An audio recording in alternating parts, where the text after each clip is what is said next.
শৃঙ্খলা পরিস্থিতির মধ্য দিয়ে নতুন সরকার যাত্রা শুরু করেছে।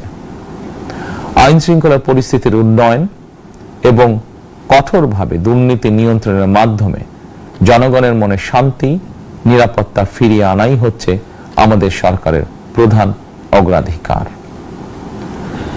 সারা দেশে জুয়া এবং মাদকের বিস্তারকেও বর্তমান সরকার আইন শৃঙ্খলা অবনতির অন্যতম কারণ বলে চিহ্নিত করেছে। সুতরাং জুয়া এবং মাদক নিয়ন্ত্রণে আইন শৃঙ্খলা বাহিনী সব রকমের কঠোর পদক্ষেপ গ্রহণ করছে। জনজীবনে শান্তি ও নিরাপত্তা নিশ্চিত করতে সরকার সর্বোচ্চ উদ্যোগ গ্রহণ করছে। দেশের প্রতিটি সাংবিধানিক এবং সরকারি বেসরকারি প্রতিষ্ঠান চলবে বিধিবদ্ধ নীতি নিয়মে।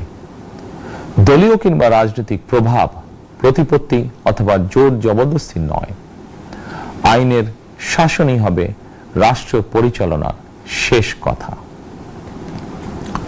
প্রিয় দেশবাসী, আগামীকাল থেকে সারা দেশে শুরু হতে যাচ্ছে পবিত্র মাহে রমাদান। আমি দেশবাসীকে পবিত্র মাহে রমাদানের শুভেচ্ছা জানাই। রমাদান আত্মশুদ্ধির মাস। আমরা যদি আত্মশুদ্ধি শব্দটির মর্মার্থ উপলব্ধি করি, তাহলে এই মাসে মানুষের ভোগান্তি বাড়ার কথা নয়। যদিও আমাদের অনেকের মধ্যেই এই মাসটিকে ঘিরে ব্যবসায় অধিক মুনাফা লাভের প্রবণতা লক্ষণীয়। আপনাদের প্রতি আমার বিনীত আহ্বান, রমাদানের পবিত্রতা রক্ষার্থে এই মাসটিকে আপনারা ব্যবসা মুনাফা লাভের মাস হিসাবে পরিগণিত করবেন না। দ্রব্যমূল্য যাতে সাধারণ মানুষের নাগালের বাইরে না যায়, এ ব্যাপারে ব্যবসায়ীরা দয়া করে সতর্ক থাকবেন। হাজারো প্রাণের বিনিময় একটি মাফিয়া সিন্ডিকেটের পতন ঘটিয়ে রাষ্ট্র এবং সরকারের জনগণের অধিকার প্রতিষ্ঠার অঙ্গীকার নিয়েই আমরা রাষ্ট্র পরিচালনার দায়িত্ব গ্রহণ করেছি। বিএনপি সরকার সকল ক্ষেত্রে অনাচার অনিয়মের সকল সিন্ডিকেট ভেঙে দিতে বদ্ধপরিকর ইনশাআল্লাহ। ক্ষুদ্র মাঝারি কিংবা ছোট বড় সকল ব্যবসায়ীদের প্রতি বর্তমান সরকারের দৃষ্টিভঙ্গি সহজ এবং স্পষ্ট। বর্তমান সরকার ব্যবসায়ী এবং ক্রেতা সাধারণ উভয় স্বার্থ রক্ষা করে প্রয়োজনীয় পদক্ষেপ গ্রহণ করতে চায়। সুতরাং সরকারের পক্ষ থেকে কি ধরনের উদ্যোগ গ্রহণ করলে বাজার পরিস্থিতি নিয়ন্ত্রণে থাকবে কিংবা ক্রেতা বিক্রেতা উভয়েরই স্বার্থ রক্ষা হবে, এ ব্যাপারে আপনাদের যে কোনো ধরনের পরামর্শ কিংবা অভিযোগ শুনতে সরকার প্রস্তুত। ক্রেতা বিক্রেতা গ্রহীতা এই সরকার সকলেরই সরকার। এই সরকার আপনাদেরই সরকার। আপনারাই ভোটের মাধ্যমে এই সরকারকে রাষ্ট্র পরিচালনার দায়িত্ব দিয়েছেন। আপনারাই এই সরকারের শক্তি। প্রিয় দেশবাসী, পবিত্র রমাদান মাসে রোজাদারগণ বিশেষ করে ইফতার, তারাবি, সেহরি এই সময়গুলোতে নিরবিচ্ছিন্নভাবে গ্যাস, পানি ও বিদ্যুৎ সরবরাহ পেতে চান।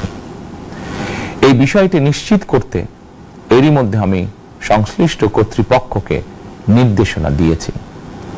অপচয় রোধ করে কৃচ্ছ্রতা সাধন প্রতিটি মুসলমানের ঈমানি দায়িত্ব।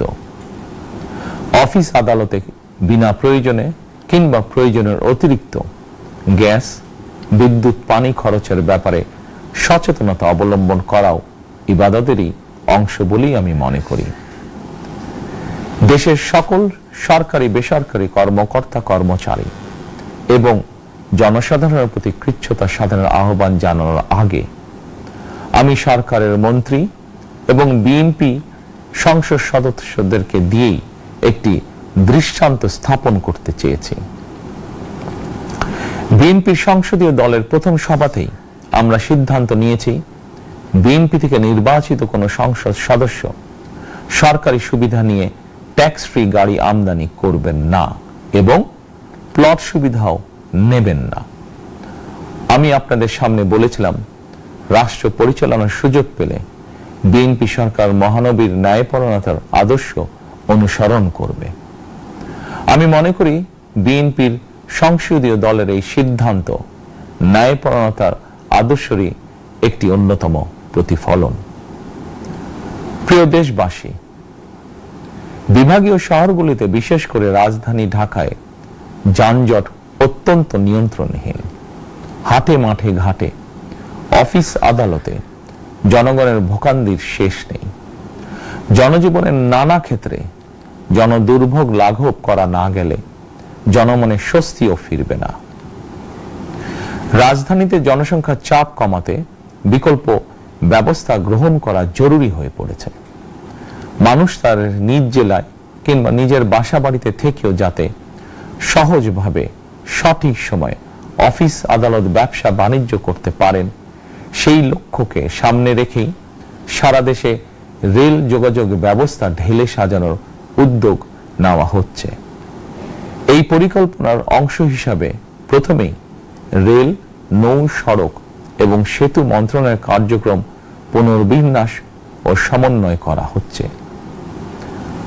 আমরা মনে করি সারা দেশে রেল যোগাযোগ ব্যবস্থার সহজ, সুলভ এবং নিরাপদ করা গেলে একদিকে যেমন জনগণের শহর কেন্দ্রিক বা নগর কেন্দ্রিক নির্ভরতা কমবে, অপরদিকে পরিবেশেরও উন্নতি হবে। প্রিয় দেশবাসী, আমাদের চারপাশে সমস্যার শেষ নেই, তবে সমস্যার পাশাপাশি সম্ভাবনাও কিন্তু কম নয়। আমাদের বৃহৎ জনগোষ্ঠীকে যদি আমরা দক্ষ জনশক্তিতে রূপান্তরিত করতে পারি, তাহলে এই জনসংখ্যাই হবে আমাদের জনসম্পদ। আমরা নিজেদেরকে দক্ষ করে গড়ে তুলতে পারলে শুধু বাংলাদেশই নয়, বিশ্ব বাজারও আমাদের জন্য উন্মুক্ত। তথ্য প্রযুক্তির সিঁড়ি বেয়ে বিশ্ব এখন কৃত্রিম বুদ্ধিমত্তার যুগে প্রবেশ করেছে। প্রযুক্তির এই প্রতিযোগিতামূলক বিশ্বে সম্মান এবং স্বচ্ছতার সঙ্গে টিকে থাকতে হলে আমাদেরকে কোনো না কোনো একটি বিষয় বা কাজে পারদর্শী হতে হবে। দেশের কোটি কোটি শিক্ষার্থী এবং তরুণ যুবশক্তির উদ্দেশ্যে বলতে চাই, মেধায়, জ্ঞানে, বিজ্ঞানে নিজেদেরকে যোগ্য করে গড়ে তোলার জন্য যত রকমের সহযোগিতা দেওয়া যায় সব রকমের সহযোগিতা দিতে বর্তমান সরকার প্রস্তুত। কর্মসংস্থান এবং কর্ম পরিবেশ নিশ্চিত করার সুনির্দিষ্ট অঙ্গীকার নিয়ে বর্তমান সরকার যাত্রা শুরু করেছে। প্রিয় দেশবাসী, দীর্ঘ 18 বছর পর দেশে ফিরে গত বছর 25শে ডিসেম্বর আমি বলেছিলাম দেশ এবং জনগণের জন্য আই হ্যাভ এ প্ল্যান। 12ই ফেব্রুয়ারি জাতীয় নির্বাচনের আগে দেশের বিভিন্ন স্থানে ঘুরে আমার প্ল্যান পরিকল্পনার অনেক কিছু আমি আপনাদের সামনে তুলে ধরেছিলাম।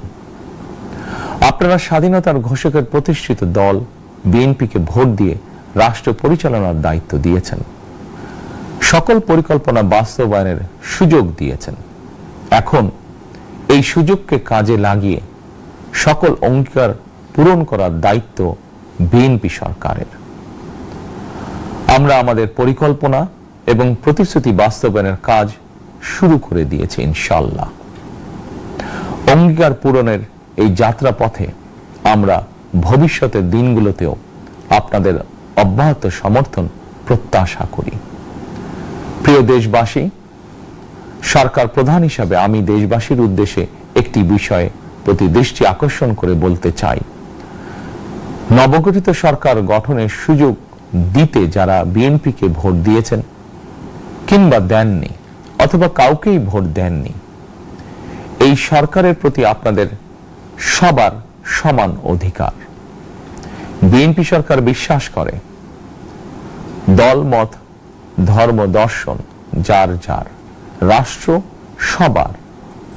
এই দেশে, এই রাষ্ট্রে একজন বাংলাদেশী হিসাবে আপনার, আমার, আমাদের প্রতিটি বাংলাদেশী নাগরিকের অধিকার সমান। প্রিয় দেশবাসী, আল্লাহ আমাদের সবাইকে নিরাপদ এবং সুস্থ রাখুন। আল্লাহ আমাদের সকলকে ইতিবাচক পরিকল্পনাগুলো বাস্তবায়নের তৌফিক দিন। পবিত্র রমাদান মাস শুরুর শুভ লগ্নে আল্লাহর দরবারে এই নিবেদন রেখে আমার বক্তব্য শেষ করছি। আল্লাহ হাফেজ। বাংলাদেশ জিন্দাবাদ।